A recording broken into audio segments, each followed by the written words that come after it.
Welcome to Excellence with Sports, where passion meets precision. I'm your host, Ed, diving deep into the plays, players, and stories shaping the game. And this is episode 2 of We Opp Hunting.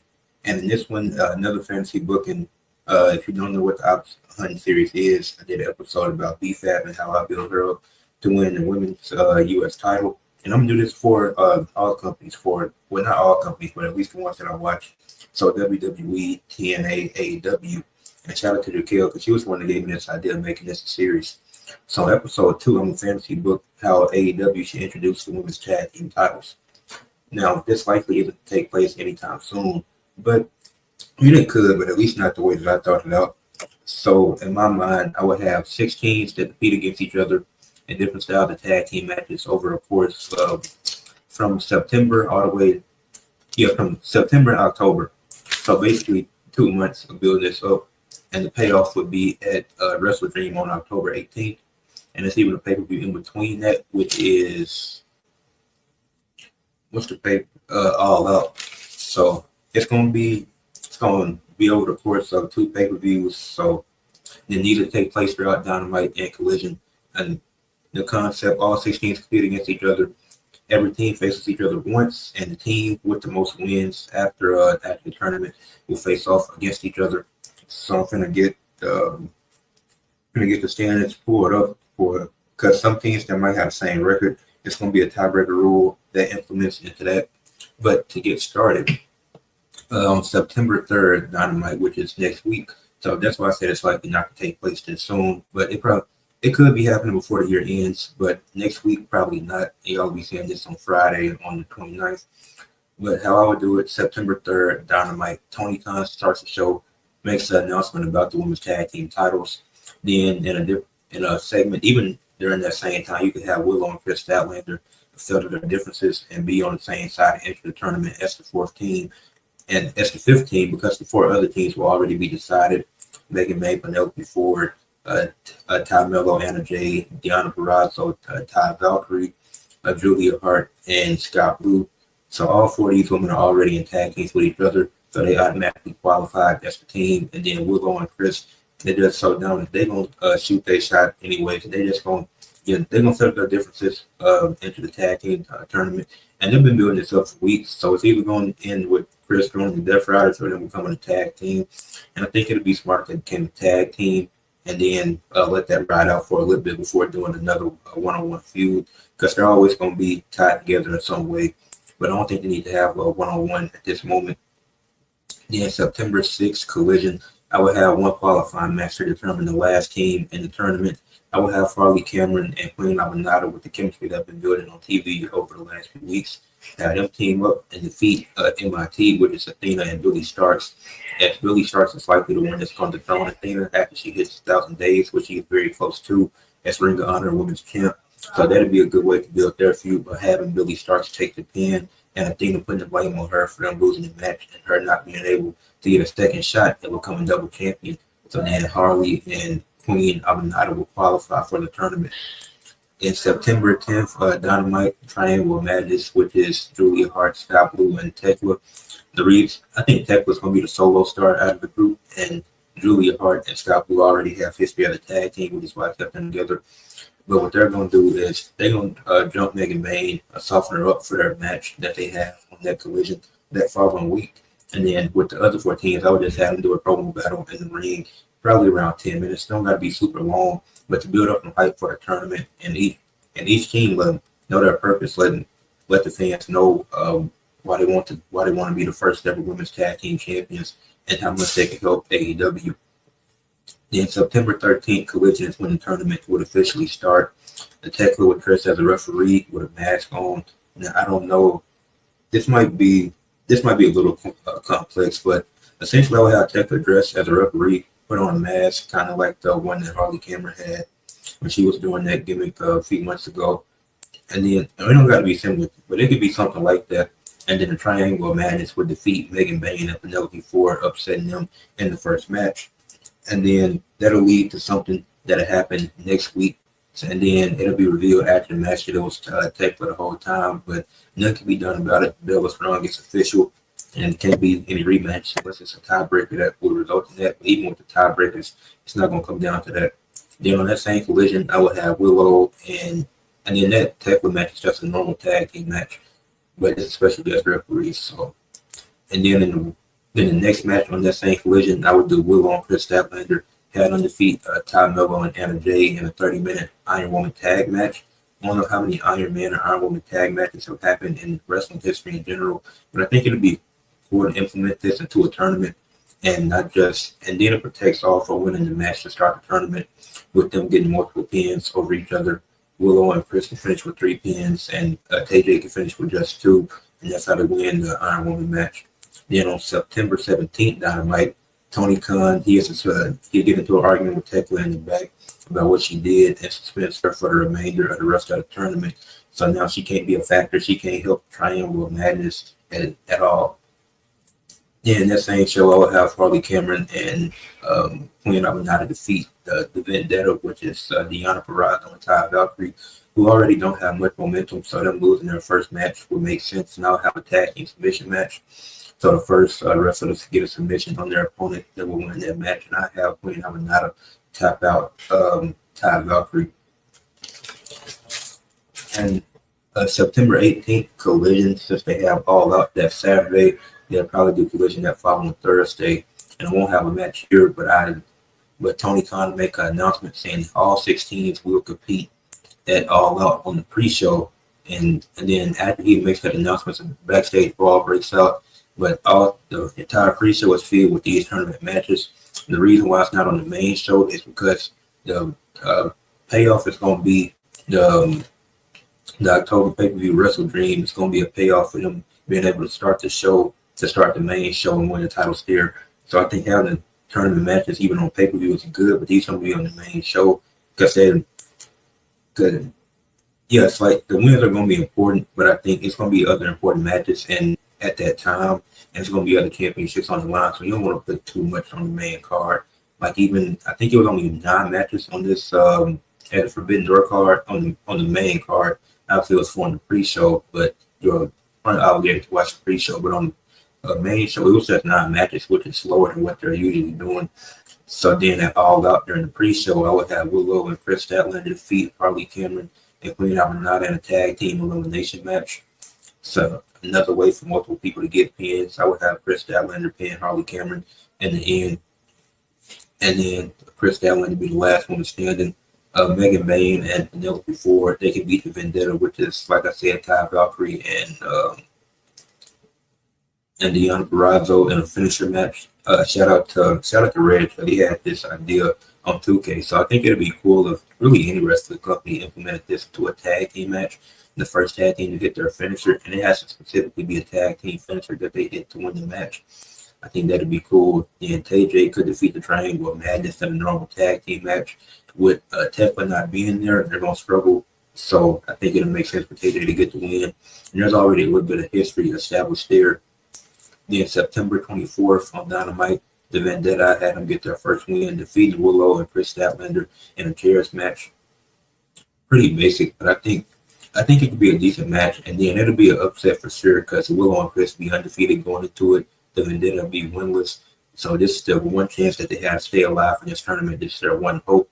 And you don't want to put too many tag matches on Dynamite. You want to say that for Collision, and you do more stuff like that. So then on September 27th, I would have the September 27th Collision. Penelope Ford, Megan Bayne defeat TJ in a normal tag team match. Just a story, just being more dominant and powerful, and Megan Bayne to get the pin, of course. Or you have really, I think, Megan Bayne getting the pin would probably benefit them more. She could pin Anna Jay, and then I would have that same Collision, Harley Cameron and Queen Aminata versus the Triangle of Madness ending a time limit draw because of the history that they already have with Tekla. With Tekla targeting Queen Aminata, and obviously she's out the tournament. Well, she's suspended, so she can't be there. But she still has a deeper history, which AEW hasn't really dived into the story of her and Scott Blue being best friends in real life. So I think that could play into it. And then Harley Cameron has been battling against the top heel, so her and Queen Aminata, them coming together, it's going to be a cool tag team. But the Triangle of Madness, I don't think. And then usually Tony Khan likes to do tournament draws and tournaments all the time, so it's just something that you expect with Tony Khan. Which sometimes it's not bad. Like in this match, I think it can work perfectly because of the history that these women in this match have with each other. And then it's going to matter later when it comes down to the tiebreakers and comes down to who's going to qualify for the final match. And really for that last week and how that last week plays out. But yeah, I would have that end at a time limit draw because I think that's something you should expect in a Tony Khan ring tournament. And then it's not a bad thing you've done, right? Like I think this match would be perfect for it because, like I said, of the rivalry they have. Then October 1st, Dynamite, TJ would defeat Vendetta in the best 2 out of 3 falls match. And then on October 4th, Collision, I would have Megan Bayne and Penelope Ford defeat Queen Aminata and Harley Cameron in, I forgot what type of match this was, but I think just a normal match. Yeah, I'm pretty sure I made that just a normal match. And then I would have Willow and Chris Statlander defeat the Triangle of Madness in a steel cage tag team match. I know I could say that for the pay-per-view, but it's something else that I want to save for the pay-per-view match. So yeah, so now at this point, everybody has went up against 4 of the teams. So on October 8th, Dynamite, first hour commercial free. All 6 teams are going to compete in their final matches to determine who goes to the finals. The match that doesn't really matter is the Triangle of Madness versus the Vendetta. That's going to start off this. Actually, the match that has a little bit of importance is Queen Aminata and Harley Cameron versus TJ because TJ need a win here. They desperately need a win to stay alive. And it's not guaranteed that they get it, but Queen Aminata and Harley Cameron will win, destroying their hopes of getting to of being able to qualify for the finals because they will need to, because they just need to win to stay alive. But then in the middle of that first hour, I do Triangle Madness versus Vendetta. Have Triangle Madness get the win. So now they have a 500 split, 2-2-1, and obviously they were affected a little bit with Tekla being suspended, with her not being able to be on their side. But I still think they shouldn't have a negative record in this tournament. They should still establish some sort of dominance, and they can get the win over the Vendetta. I would have Scott Blue pin Deonna Purrazzo. And then the last match of that hour that's commercial free, I would have Willow and Chris Statlander defeat Megan Bayne and Penelope Ford. And the reason why this match is last is because if TJ won, then they would have still had a chance to qualify for the finals. But they had to win to even have a chance. But Megan Bayne and Penelope Ford did have a tiebreaker over them, if I'm not mistaken. I'm pretty sure I had them beat. They beat them, so it wouldn't matter. But it would have gave them a chance of hope to stay alive, which is why I had that match first, because they had that slight chance that they could get that win. I don't know how you would have did that, but yeah, they could. But yeah, Willow and Chris would defeat Megan Bayne and Penelope Ford in the final match of, well, not the final match of the tournament, but yeah, and then the final standings would be Willow and Chris Statlander with the best record at 4-1. Megan Bayne and Penelope Ford with the best record at 3-2. Then that would be the 2 teams that qualify for the final matchup that will take place at Wrestle Dream for the women's tag team titles. Triangle of Madness and Queen Aminata and Harley Cameron would both go 2-2-1 with that one tie being against each other. So that tie would prevent them from being able to qualify for the finals. TJ would go 2-3, and then the Vendetta would go 1-4. And I think even after the tournament, all these teams would stay together. Other than that, they could still story need to refocus, maybe going on a run in Ring of Honor. Not giving Ring of Honor tag belts, but just going on a run down there for a little bit, or being consistently on Ring of Honor and AEW, stacking up some wins, trying to prove where they should get back to the top. Just a mindset they need to refocus. TJ, I think them going 2-3, it's like they were 1 win away. They were this close, so I think. And then they had a great friendship, so I see that continuing to go. The Triangle of Madness, once Tech was back, you guys where you can tell there. If Tech wasn't suspended, then they probably win the titles. But Tech was dressed up as a referee, and she wouldn't have put her team in that situation. And then with Queen Aminata and Harley Cameron, I think they could both be in the mid card. They could both do tag team stuff, but I think it'd be more beneficial if they were in the tag team division. So I think it'll help build it up. It'll help establish it. Like them and Triangle Madness, they had an even split. They went 2-2-1, showing that they had a few tough losses. They could beat it with the top teams as well, and they showed that they can hang in there. And Queen of the Night and Harley Cameron really showed that, especially with their matches against Mercedes on day not too long ago. The 8-woman, 6-woman All-Star tag matches they've been doing on Dynamite and Collision. They've been very entertaining. I don't like what Triangle Madness is doing. And then now we're down to the final two teams. You have Willow and Chris Statlander versus Megan Bayne and Penelope Ford. And that's been announced as the opener for Wrestle Dream on October 18th. But October 11th on Collision, you have a promo battle between Willow and Chris versus Megan Bayne and Penelope Ford. And Willow and Chris, they talk about how they defeated Megan Bayne and Penelope Ford in the final match and how they can do it again. And how even though it was a bit of a struggle to do it, and that can be the basis of that promo. We already beat you once. What makes you think we can't do it again? And then on October 15th, Dynamite, you have two one-on-one matches between the two teams. Megan Bayne defeated Willow Nightingale and Chris Statlander defeats Penelope Ford. These matches could both be like 10 minutes apiece. These could be in the middle of the show because they're going to get to start. They're going to get to open the pay-per-view, which is going to be great for them. And then since Wrestle Dream is on a Saturday, they'll probably do Collision that Thursday. And I will have on October 16th, have them do a contract signing with the 4 women. And you don't even got to do a brawl because brawl segments, like sometimes brawl segments just add nothing. I just do a contract signing, have them get in each other's faces, but no brawl. Then October 18th, Wrestle Dream main show opener.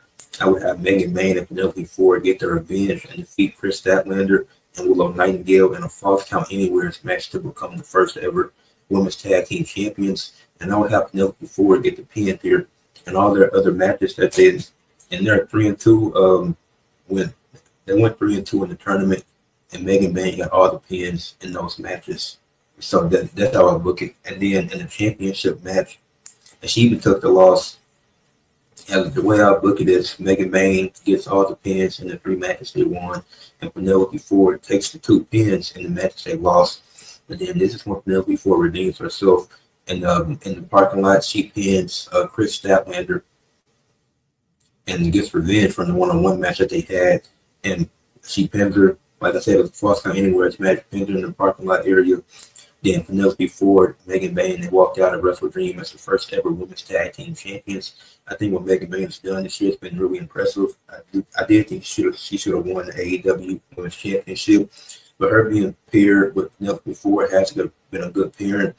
But Penelope Ford is more than just a valet, and she can really go in the ring. So I love to see them as tag champions. I think it'll be perfect. And then if that happens, both of these teams will be 1-on-1 against each other. And then you don't even have to tell the story of Chris and Willow splitting up.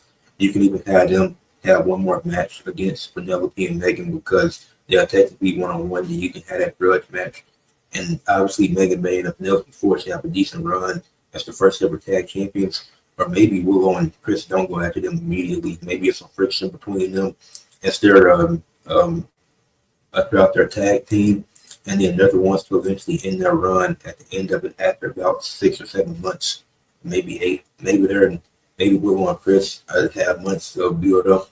Them is not a story of are they going to turn on each other, but it's how can they coexist after losing that match after Chris Statlander was the one that took the pin to Penelope Ford in the match. You could build that up.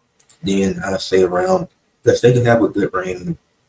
Around 5 to 8 months, I think would be a good reign for the first ever women's tag team champions, and then you could revisit that at the end of their run and have Chris Statlander and Willow be the ones that are throwing them for those championships. But that's how I book it just to get the foundation started.